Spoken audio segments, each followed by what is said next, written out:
Geek Legacy here. I'm Justin Cavender, and I'm speaking with John Noble, who plays Walter Bishop on Fringe. How are you today, sir? I'm very well, thank you, Justin. Fringe is currently airing its 5th and final season. What was your reaction when they told you it was going to take place in the future? Well, I thought it was the perfect place to go. It was logical to me that we needed to have a common enemy. And for us to become the insurgents, it's a great story to have this group of people that we've grown to know fighting crime, but now, having to fight for a larger battle, basically to fight for humanity or to fight for the world as we know it. It seemed to me a logical place to go because there's nothing more unifying than that, really.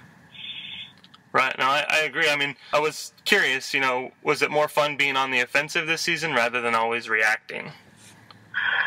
Look, this year the whole year is a joy for us because what it does is it enables us to complete our big story arcs. So the stuff that we've built up over the last 4 years, and a lot of it sort of tangentially, sort of dropping in storylines and dropping in character arcs, we're now concentrating totally on just completing those arcs rather than going off to monster or different stories.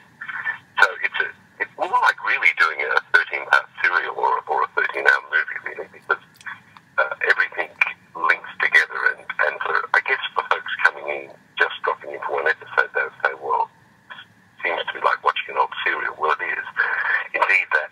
But we did it because the fans that have been with us so loyally for 4 years, we felt deserved it, and we felt the story deserved it. So from our point of view, from an actor's point of view, it's a joy because it's one great big arc, which we're playing out 13 episodes. Right. What do you think it is about the show that breeds such rabid fans, myself included? Yeah, I don't know. Look, there are two things. One, it's a smart show, and I think people like smart shows. It does. It really is very clever. Our writers are incredibly intelligent and imaginative people. But as well as that, I think what we've done uniquely is build characters and relationships between characters, which are evolving. So rather than just establishing characters and letting them go through in a procedural way, the relationships between them have changed and matured and then broken apart. And, I think people care. I know people care about the characters, and that probably makes us different from other shows, really. No, I agree. And now, throughout the course of the series, Astrid and Walter have formed a pretty unique relationship with each other. How would you describe that relationship? She's like a girl Friday, isn't she? That's been one of the joys of doing Fringe, is working with Jessica Nicole. It's a weird relationship because she gives him such attitude. Right. He sort of bosses her around and never gets her name right, and it's a strange sort of a girl Friday relationship. Right. But I mean, also Jessica is so adorable. We have a lot of fun doing it, I can tell you. And it's become, I don't know that it was ever meant to be such an intrinsic part of the show, but we sort of recognised something right in season 1, Jessica and I, and we started to build on it. The writers went, that's a good idea, we'll run with that idea, and so she's become an absolutely intrinsic part of the Fringe scene. Right, no, I agree. Now, you yourself, you're a great veteran actor, and Jessica was pretty green when the show started. How was that, working so closely? Were you able to teach her anything, or was she able to teach you anything, actually? Well, I think Jessica is very open, and she came in realising that she was, we use the word green, that she wasn't as experienced as some of the other actors, but she was like a sponge, and still is like a sponge, and has grown enormously in her skill set, so that she took that young woman. Now she's an incredibly gifted natural actor, but she's also now technically very sound. So I mean, it's placed her incredibly well for the future, I think. Just in terms of what she can take on board, the whole company is very technically proficient, and she's learned all of that as she's gone by, and it's the sort of thing you can't teach in drama school. It's just right. the daily stuff you do, which is incredibly demanding technically. And so I mean, she's just grown enormously. No, I agree. Now, Walter's a pretty funny guy, And how much of Walter's comedic scenes are written into the script, and how much do you get to improv? Look, the thing with the Walter character, what happens, I do believe, is that when you do a pilot or you cast in a pilot, they sort of take a punt on you, really. They just think, well, I hope this works. And then they look at what you can do and what you can't do. And I guess with Walter, they looked at what I was game enough to try, which was pretty well anything, and they started to write for that. And then, what I obviously do is improvise the moments, but I don't improvise the words. Gotcha. The words are very religious with the script, and we need to be, but the moments and the reactions and so forth are worked out between me and the other characters on the set, and that's a perfect marriage, really. If you've got a script and you say, okay, how do we make that work best? And that's what we do. Right. So, how much say do you have in the actual character of Walter? Yeah, look, it's been a great relationship, really.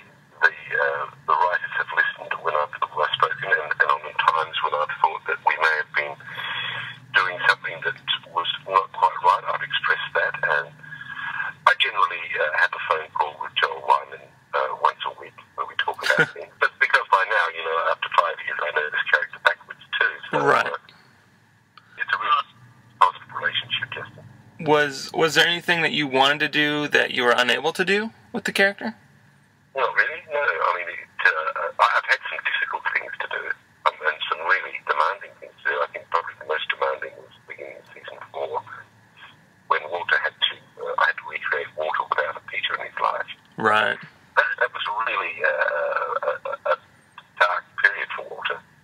That was really tricky, but again, the challenge was there, and had the showrunners not kept resetting or rebooting, we probably still wouldn't be here after 5 years, certainly. And there are challenges in this year too, I promise you.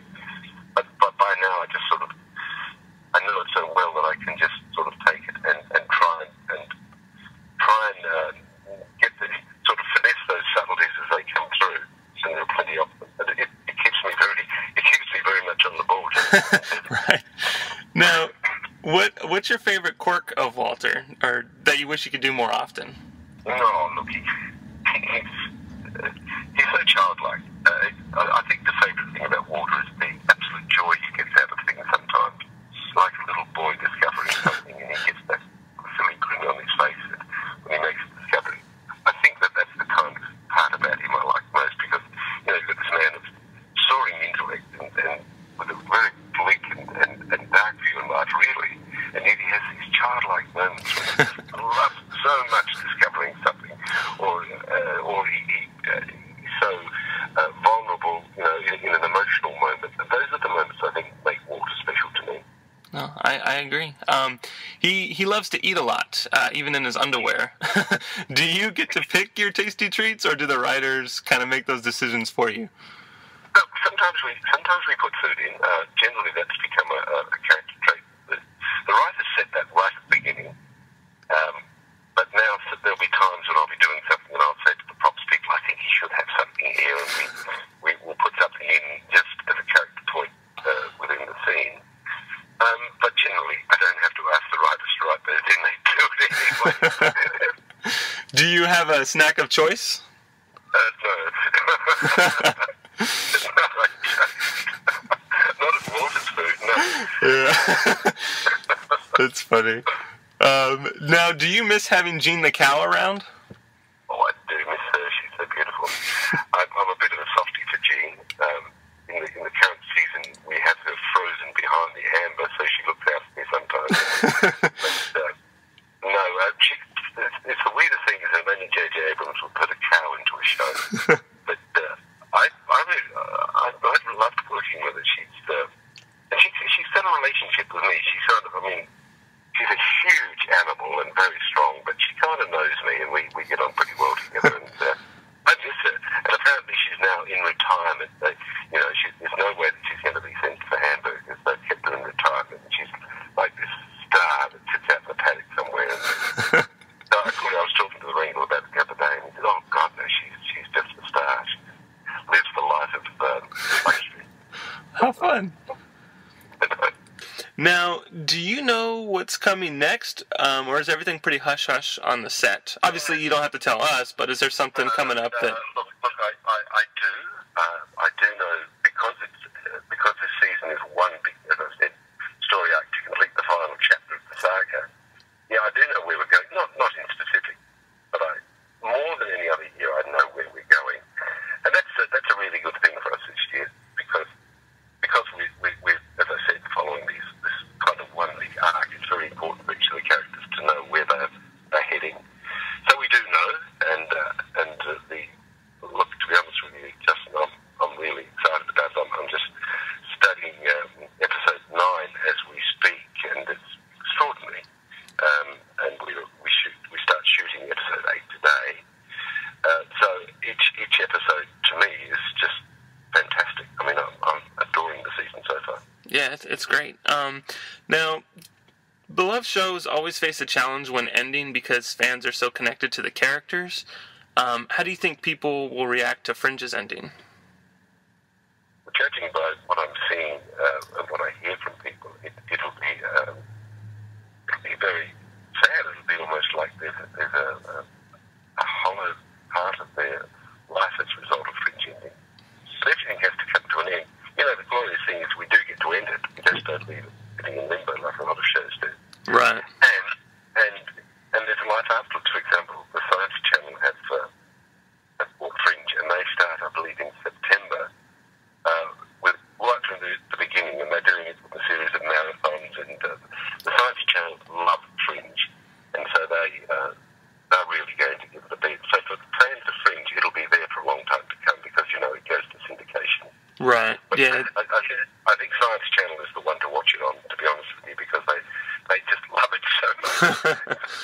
I guess I should ask, will everything be wrapped up nice and neat, or are you going to be leaving like a back door open for future endeavors? No, I think we'll wrap things up.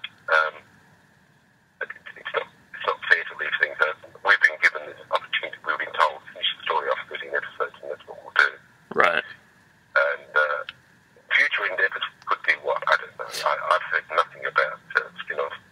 There was talk about a film, but who knows? Okay, yeah, that was going to ask, actually, because like at Comic-Con, I thought I remember you saying something that a feature was possible, but you didn't know. And now 3 months later, you know, I wasn't sure if you still felt the same way. Well, I did feel the same way, because we've been so buried, and this has been no discussion of anything else, really. I know that from J.J. Abrams' point of view, he's got so many other projects on the boil at present that he probably hasn't had time to think about it either, because I know that they've got, I think, 2 new shows next year.